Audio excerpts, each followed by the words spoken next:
seasons, 4 months in a year. That's a winter season, otherwise it's extremely hot place. Many people are dependent on tourism. Airport is ready. I talk to state government, they say central should give permission. Central government says state government should give permission. Sir, I want in writing, when do we get flights? And every time I ask this question, he said, oh, we'll let you know. This time I want to know when will you give us flights so that we can fly. Second thing, small thing I want to ask. You said there are 54 civil aviation colleges. 1.4 billion or 140 crore people, that is very small. Honourable Minister. And partly, there are no government aviation schools in lot more area. Please enhance that than giving private or going abroad, which is not possible for common person. Honourable Minister. Thank you very much, sir. And I'm sure you are not going to say as soon as possible. No, definitely not. One thing is, this question was related to Tirupati, but Madam has asked for Vijaypura, and we have been closely following up on the completion of Vijaypura. We are in the fag end of the completion, and all the licensing is also ready. As soon as we can do the commencement, most probably we'll get it done this year. And I'll give you in writing also when we can exactly do it. And definitely we will be, even if it is the state government, even if it is with us, we will all combinedly follow up so that we can get the operation started at Vijaypura Airport as immediately as possible. And I'll definitely give it in writing also, and when we can do it. And for this second part of the question, where Madam has asked about the civil aviation, in fact, the flight training organizations where the pilots and maintenance engineers get trained. In fact, we also feel that there is a lot more requirement. Now we have 54, 3 more are also under commencement, and 9 more are under permission. They have applied for permission to start. And right now, the capacity with which we are generating around 1,500, 1,600 pilots every year. We feel there is a lot more need, not only domestically, but at global scale. We want our Indian pilots who are getting trained here to operate globally also. So we see there is a demand which we can take right now and increase the number of FTOs in the country. We are actively putting the word forward that anyone who wants to start flight training organizations, please come forward. We are giving our airports, because we have a lot more airports. You have talked about parking space also, which is why in the next 5 years we are planning 50 airports. Next 10 years we are planning 100 airports. In the next 20 years we are planning 200 more airports. Because we see as the demand increases, first thing as the planes also come in, we need some space to park the planes also. So in that context, definitely we are going to increase the infrastructure in the coming days. This is one thought process that we already have, that the space is required, the more infrastructure is required, and uske saath hi ye flight training organizations are also required. We are increasing the number at the moment, and we want more people to come into the space, and we are actively pursuing in that region. I want to help the honourable member. You have not indicated in how much time you will reply to her. Clear timeline. Thank you. And we'll have one meeting also with the Honourable Ma'am and the respected stakeholders, so that you get full clarity on when we are going to start it, and you might not need to ask the question any other time in the Parliament. Thank you. Krishnaya Raiga. Mr. Chairman, Tirupati is a holy place internationally. Every day, more than 1 lakh to 2 lakhs pilgrims or devotees are coming to Tirupati across the country, at the same time internationally. I ask the Honourable Minister, is there any proposal to increase the flight facilities, flight strength? At the same time, we request the Minister to develop the standard of international hub as a Tirupati airport. In the second point is, in the training institutes, is there any proposal to increase the SC, ST, OBC candidates? This is my. Honourable Minister. Sir, regarding Tirupati is a international destination for Hindu pilgrims. and it is one of the biggest pilgrimage sites in the whole world. And definitely there is a lot of demand for more connectivity.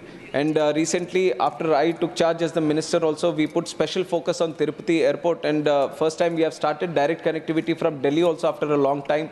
It was not there for 4 or 5 years. It was stopped during the COVID time. We have started a direct flight from Delhi. We have started a direct flight from Mumbai also. And there is a constant increase in demand flowing from Hyderabad, which caters as a hub for that region. And we have increased the number of flights, and honorable member would be happy to know that there are 13 direct flights every day from Hyderabad to Tirupati, and the number is continuously increasing. And the airlines also, wherever there is a demand, they definitely follow the demand, and they kind of cater for the demand which is there. So in the time forward, we are going to see more number of flights operating to Tirupati. And in terms of the terminal capacity that we have, it is pretty much adequate for the passenger movement that is happening today. And in forward also, we have expansion plans. Whenever it gets to the saturation mode, we have sufficient land so that we can expand it. General aviation terminal also we are trying to build there, because there is a lot of charter movement happening in Tirupati, so we are trying to build it there. And around the airport also, we are trying to create more facilities for the passengers in terms of hotel and other services, which will create more of a hub kind of atmosphere there.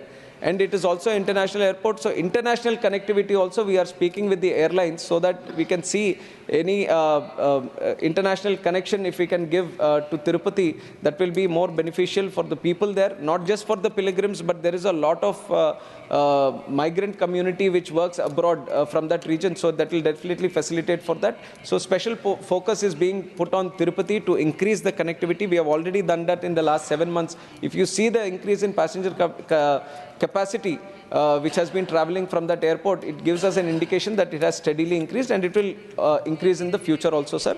And in terms of the reservation which has been talked about, we have one academy under the government, which is the Rajiv Gandhi National Aviation University, and also the Udan Academy, which is there at Fursatganj.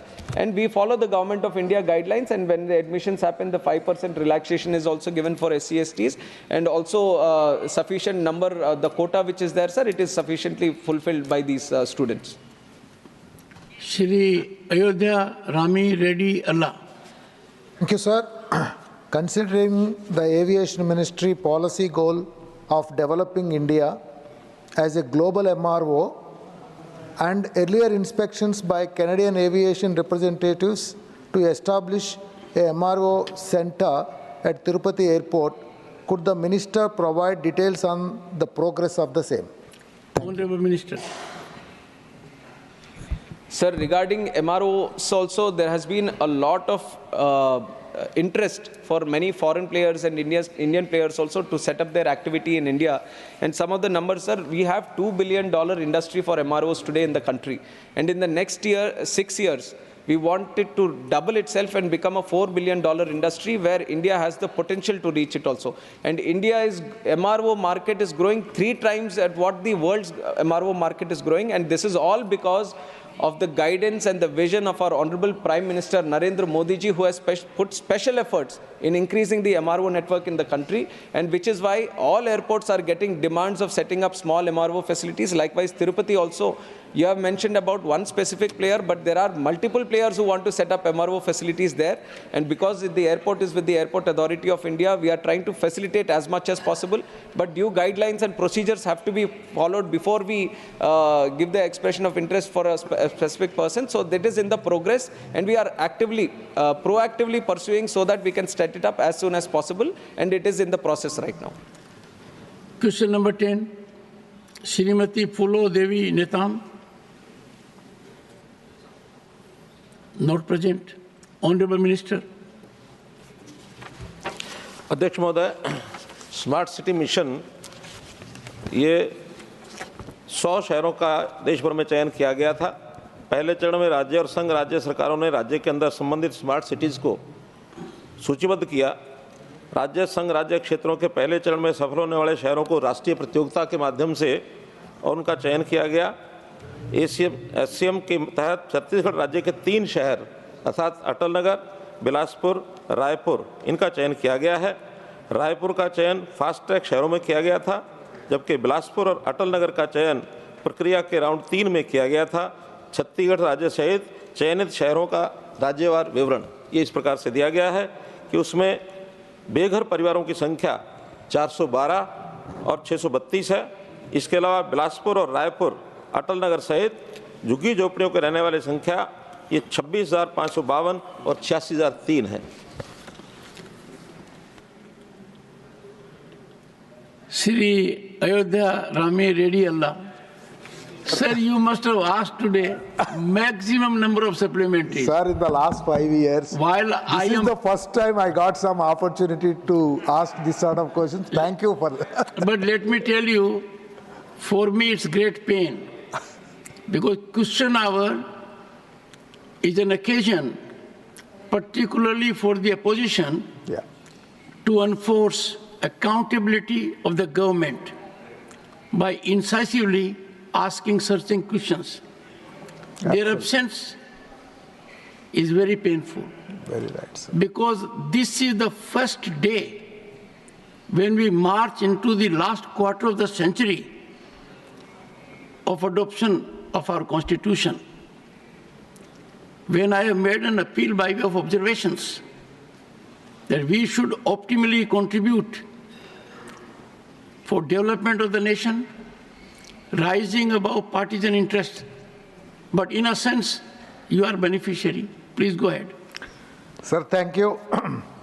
In light of the increasing frequency of extreme weather events and the need for climate resilient urban development, how is the Smart Cities mission integrating advanced climate modeling and risk assessment tools into its housing design and urban planning processes happening?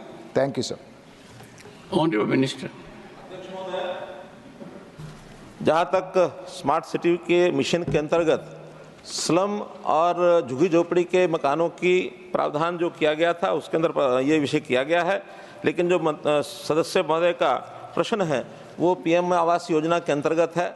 नई technology के अंतर्गत ये सारे मकानों का जो एक प्राथमिकता दी गई है, इस बार भी उसके अंदर बजट का प्रावधान किया गया है कि नई टेक्नोलॉजी के माध्यम से ताकि वो मौसम के अनुकूल हों और वहाँ की भौगोलिक परिस्थिति के हिसाब से उन मकानों को किसी प्रकार का नुकसान न हो, इसके सारे प्रावधान इस बार इस बजट में किए गए हैं। Question number 11, Shri Dhananjay Bhimrao Mahadik. Sir, question number 11।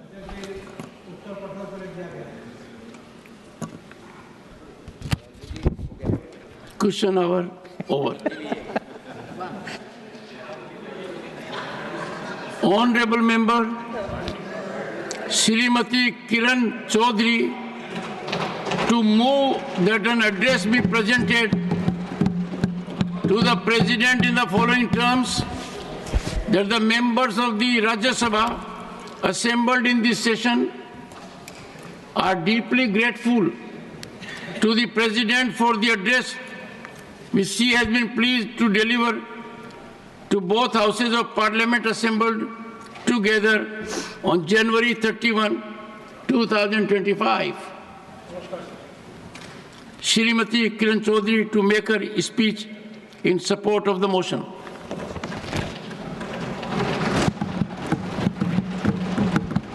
With your kind